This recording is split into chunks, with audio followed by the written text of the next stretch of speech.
Hello दोस्तों, आप सभी को जय मसीह की। मैं प्रॉफिट टिंकू आपका स्वागत करता प्रोफेटिक मिनिस्ट्री में एक दमदार और पावरफुल वीडियो में, एक खास मैसेज में। और हर एक मसीह विश्वासी इस मैसेज को सुनने के बाद मैं कह रहा हूं कि उसका जीवन बदल जाएगा, उसका जीवन चेंज हो जाएगा। अगर नहीं हो तो सोच लेना मेरे प्रियो क्या होने वाला है। फिर ये मैसेज सुनने के बाद अगर आपने ये वीडियो नहीं देखा तो आपने YouTube, Facebook, Instagram, ट्विटर पे आपने कुछ भी नहीं देखा मेरे प्रियो। ऐसा वीडियो आपको पहले कभी देखने को नहीं मिला होगा। ये दमदार और एक पावरफुल वीडियो मेरे प्रियो, एक सामर्थ, एक अनॉइंटिंग से भरा हुआ वीडियो है। ये मैं जो मैसेज आपको दे रहा हूँ, जो प्रचार में आपको दे रहा हूँ, ये मामूली मैसेज नहीं है। ये मैसेज मैं खुद नहीं बोल रहा हूँ, ये मैसेज पवित्र आत्मा मेरे अंदर से होकर के बुलवा रहा है मेरे प्रियो। क्योंकि मैं टॉपिक पर कभी वीडियो नहीं बनाया था, काफी समय हो गया मैं टॉपिक पर वीडियो नहीं बना रहा हूँ। सिर्फ मेरा जो नाइट प्रेयर और मॉर्निंग प्रेयर और डे प्रेयर चल रहा है। बाकी मेरे प्रियो कोई जो विषय होता है मैं नहीं अपलोड कर रहा हूं। पर मेरे प्रियो हर एक मसीह विश्वासी, ये पवित्र आत्मा मुझे कह रहा है कि आज मेरे प्रियो ये वीडियो बनाने पर मुझे पवित्र आत्मा मजबूर कर रहा है।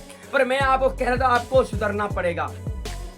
अगर आप सुधरेंगे नहीं, अपने आप को बचाओ, समय बहुत कम बचा हुआ है मेरे प्रियो। जैसे समय यीशु के आने का नजदीक हो रहा ना, जैसे समय रैप्चर का नजदीक आ रहा है, जैसे लोगों को मालूम पड़ रहा है कि यीशु मसीह का आगमन निकट आ चुका है, रैप्चर बहुत जल्द होने वाला है मेरे प्रियो। शैतान बहुत एक्टिव हो चुका है 2025 के अंदर। शैतान जो डेविल है वह बड़ा दुनिया में एक्टिव हो चुका है, और एक्टिव होने के बाद वो लोगों को बड़ा गुमराह कर रहा है। मसीह लोग क्या, इसमें बहुत सारे लोग फंसे पड़े बेचारे, कसूते फंसे पड़े, जाल में फंसे पड़े हैं। उनको निकलने का कोई चांस नहीं मिल रहा है। वो कैसे निकलेंगे, कहां से निकलेंगे, उनको खुद समझ में नहीं आ रहा मेरे प्रियो। ऐसे बुरी तरह शैतान ने उनको फंसा के रखा है कि वचन कहता है कुछ लोग क्या करेंगे आने वाले समय में, अपना दिमाग, अपना मन वचन से उठा करके अपना मन कथा कहानियों पर भी लगाएंगे। वो वचन से फिर जाएंगे, क्योंकि बाइबल कहती है कि लिखा वो अपने कानों की खुजली के कारण वो नए नए उपदेश को बटोर लेंगे, नए नए जिलों को बटोर लेंगे। कहेंगे नहीं, इसके पास अब अच्छा उपदेश नहीं मिल रहा है, ये अब मीठा उपदेश नहीं दे रहा है, अब ये कड़वाहट का उपदेश दे रहा है, अब ये पाप की क्षमा का उपदेश दे रहा है। हम इसको उपदेश को सह नहीं पाएंगे।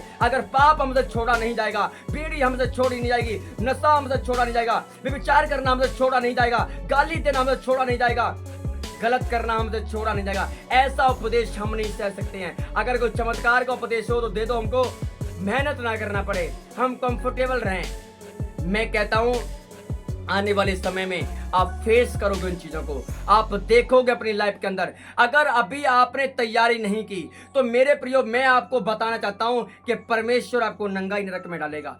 याद रखना इस चीज के लिए। आप कहोगे कि नहीं वो कपड़े पहना के डालेगा, तो ऐसा बिल्कुल भी नहीं है। क्योंकि बाइबल कहती है कि परमेश्वर ने जब इंसान को शुरुआत में देखा था तो भी नंगा देखा था, और जब वो आप जाओगे उसके पास तो भी आप नंगे जाओगे, कुछ भी चीज लेके साथ नहीं जाओगे। वचन कहता है कि जब एलिया हम जैसा सुख दुख भोगी मनुष्य था, उसने मृत्यु को नहीं देखा, परमेश्वर ने तो जिंदा आसमान में उठा लिया, वो लोप हो गया मेरे प्रियो। पर मैं आपको कहना चाहता हूं, जो चादर उसके पास थी वो भी अपने अपने अपने जो उसका आत्मिक बेटा था, स्पिरिचुअल बेटा था एलीशा, उसको देकर चला गया, कुछ भी साथ लेकर के नहीं गया तो सिर्फ क्या, शरीर।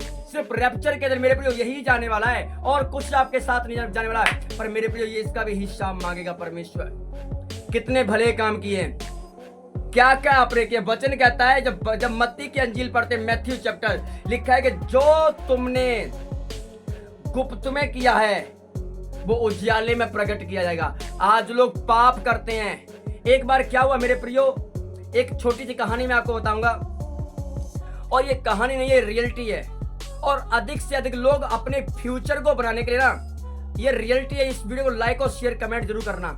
ये आज लोग फ्यूचर बनाने के लिए ना बहुत गंदा पाप कर देते हैं। ये एक नहीं करता है, बहुत सारे लोग मसीहत में क्या और नहीं भी क्या मेरे प्रियो, हर एक विश्वासी गलती कर रहा है।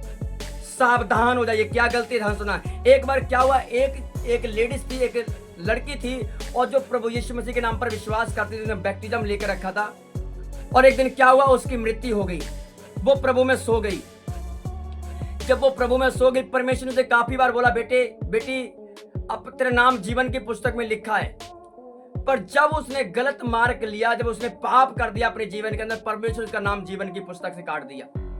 जब परमेश्वर ने उसका नाम जीवन की किताब से काट दिया मेरे प्रियो, तो वचन हम जब उस कहानी को देख रहे थे, पढ़ रहे थे, फिर जब वो परमेश्वर के दूतों के सामने जाती है लड़की, तो उसने कहा कि अब तुझे कहाँ जाना है। तो उसने कहा कि प्लीज मेरा नाम देखिए आप जीवन की किताब में। उसने कहा वेट वेट कीजिए, मैं आपका नाम देख रहा हूं बेटी। और जब स्वर्गदूत ने क्या किया, जीवन की किताब को उठाया और जीवन की किताब को परमेश्वर एंजल्स ने, जो एंजल्स थे, जो स्वर्गदूत थे, उन्हें पूरा किताब को खोल के रखा। कहा कि बेटी तेरा नाम इसमें कहीं नहीं लिखा है। वो लड़की हैरान होगी, ऐसे कैसे हो सकता है? नहीं, प्रभु ने मेरा नाम लिखा है, मैंने बैप्टिज्म लिया हुआ है, मैंने ये किया, मैं धर्मी के काम किया, मैंने को प्रचार किया, प्रार्थना किया, चर्च गई, मिनिस्ट्री की, ये किया, वो किया, बहुत सारी बातें उसने एंजल्स को सुना दी। पर मैं आपको बताना चाहता हूं मेरे प्रिय, उस एंजल ने बोला 1 मिनट वेट कीजिए, मैं आपका नाम दूसरी किताब में देखता हूं, अगर उस किताब में निकला है तो। और जब स्वर्गदूत ने क्या किया, जो नरक में जाने वाली किताब थी, जिसमें मनुष्य पाप करता है, उसका लेखा रखा लिख के, वो जब किताब उठाई, कहा बेटे हाँ यहां तेरा नाम लिखा हुआ है। वो लड़की हैरान शॉक्ड हो गई, ये कैसे हो सकता है? मेरा नाम जीवन की पुस्तक में होना चाहिए, इसमें क्या कर रहा है? फिर उस लड़की ने, एंजल्स ने बोला कि बेटी तू याद कर तूने क्या किया है। उसने कहा मैंने कुछ भी नहीं किया है। उसका नहीं तूने कुछ किया है। उसने क्या किया है? तो परमेश्वर के एंजल्स ने उसे बताया कि तूने अपनी लाइफ के अंदर, जब तू जवानी में थी, तूने कई बार अपना इवोशन कराया था। मतलब ये क्या हो गया, एक तरफ से मेरे प्रियो, आपने एक बच्चे की जान ले ली, आपने हत्या अपने हाथ से कर दी। ये भी क्या है, आज बहुत सारे लोग ये अधिक से अधिक अपराध कर रहे हैं। जब प्रेग्नेंट होते हैं इवोशन करा देते हैं। ये क्या है? ये बहुत बड़ा पाप है, ये बहुत बड़ा गुनाह है। याद रखना, ये आज अपने अभी शादी को किस साल हुए हैं, चलो कोई इवोशन करा दो भाई साहब, अभी बच्चे की जरूरत नहीं है, इवोशन करा दो। ये भी क्या है? पाप है मेरे प्रियो।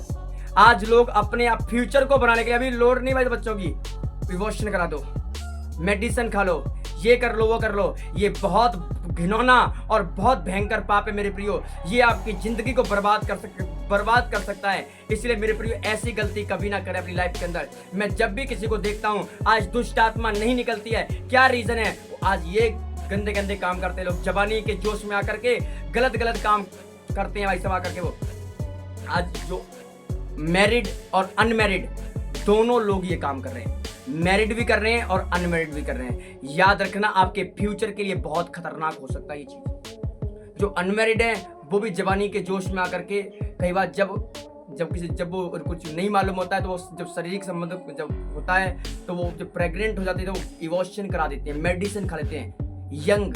यंग लड़कियों की बात कर रहा हूं मैं, जो जवानी के जोश में होते हैं। और जो अनमैरिड होते हैं वो भी यही गलती करते हैं, और जो मैरिड होते हैं वो भी यही गलती करते हैं।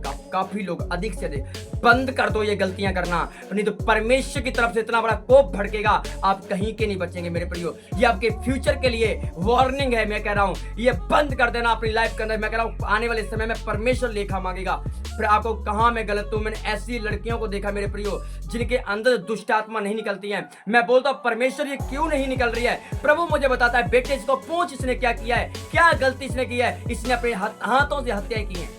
मैंने कहा प्रभु ऐसे कौन सी हत्या इसने कर दी, किसी जान से मार दिया क्या? तो परमेश्वर ने मुझे बोला हाँ वही समझ ले, इसने एक छोटे से बच्चे की अपने पेट के अंदर गर्भ में हत्या कर दी। और आज वही लड़कियां भी बच्चों को तरसती रहती हैं, एक भी नहीं को मिलता है। ये बहुत घिनौना पाप है मेरे प्रियो, इसको बंद कर दो करना, नहीं तो परमेश्वर डायरेक्टली, जैसे ये लड़की वहां पे खड़ी होगी क्या करना, इसका नाम जीवन की किताब से काट दिया परमेश्वर ने, आपके नाम भी वो काट सकता है, वो लिख सकता है, काट सकता है। इसलिए सावधान रहिए मेरे प्रियो अपनी जिंदगी के अंदर, अपने आप को संभालिए, अपने जवानी के जोश में अपने कदमों को कंट्रोल कीजिए। वचन कहता है हे जवान, जवानी के समय अपने सर्जनहार और अपने परमेश्वर को याद रख। और वचन कहता है लिखा, अपनी जवानी के समय अपने मन की इच्छा को पूरा कर, अपनी दृष्टि के अनुसार चल, जो तेरा मन कर रहा है वो कर, पर याद रखना प्रभु लेखा लेगा। फिर क्या जवाब दोगे? वो आपको रोकने का, पाप मत कर तू, कोई बात नहीं, कर बेटे, पाप कर ले, गलत कर तू, पर याद रखना एक दिन तू जब मेरे सामने खड़ा होगा, फिर खड़े रहने की औकात नहीं होगी मेरे सामने। मैं बोल रहा हूं परमेश्वर अपने वादे का पक्का और सच्चा परमेश्वर है। आज गलतियां करना, पाप करना बंद कर दो। कब तक पवित्र आत्मा को शोकित करोगे? कब तक पवित्र आत्मा को रुलाओगे? कब तक पवित्र आत्मा के दिल को तोड़ोगे? आज ही क्षमा मांग लीजिए, अभी समय है, अभी दिन है, अभी टाइम है, गॉड टाइम, बेस्ट टाइम। फिर टाइम निकल जाएगा, फिर मत बोलना भाई साहब ये क्या हो गया, क्या नहीं हो गया। बंद कर दो पाप करना। आज अधिक से अधिक यंग लोग ये करते हैं, यंग लोग क्या है, अनमैरिड और मैरिड दोनों लोग करते हैं ये। मैं किसी को बोल कर रहा हूँ कि नहीं एक कर रहा है एक नहीं कर रहा, अनमैरिड और मैरिड, ये फ्यूचर बनाने के लिए नहीं, अभी कुछ नहीं करना भाई साहब। जब प्रेग्नेंट हो जाते हैं एबॉर्शन करा देते हैं, मेडिसिन खा लेते हैं, ये सबसे घिनौना पाप है। सावधान हो जाओ मसीह लोगों, ये गलती लाइफ में कभी मत करना। तो परमेश्वर का क्रोध आज्ञा ना मानने वालों पर भड़कता है, परमेश्वर कहीं का नहीं छोड़ेगा। ये भी एक बहुत बड़ा गुनाह है और अधिक से अधिक लोग कर रहे हैं। मैं बोल रहा हूँ जो मेरी वीडियो देखेगा वो कमेंट जरूर करेगा इन चीजों के ऊपर। ये करना बंद कर दो, बहुत खतरनाक है ये मेरे प्रियो। मेरे पास फोन आते हैं जो प्रभु यीशु मसीह पर विश्वास करते हैं ना, वो भी बोलते हैं नहीं प्रॉफिट जी हमें बच्चा चाहिए ना, हम पे 2 बच्चे तो ऑलरेडी थे, क्या करेंगे लेकर के, इसलिए हमने एबॉर्शन करा दिया। अरे बेवकूफ, तुझे पता नहीं कितना बड़ा गलती तूने जिंदगी में कर दी। परमेश्वर की ओर से दिया हुआ गिफ्ट तूने ठुकरा दिया। हालेलुया। बंद कर दो गलतियां करना, नहीं तो परमेश्वर का क्रोध जब भड़केगा तो कहीं का भी नहीं छोड़ेगा। वो आपको ये चीज याद रखना, ये बहुत घिनौना और गंदा पाप है मेरे प्रिय बाइबल के अंदर। प्रभु आप सबको आशीष दे। God bless you all. मिलते एक छोटे से ब्रेक के बाद। प्रभु आप सबको आशीष दे, सबको जेएमसी की गॉड ब्लेस यू ऑल।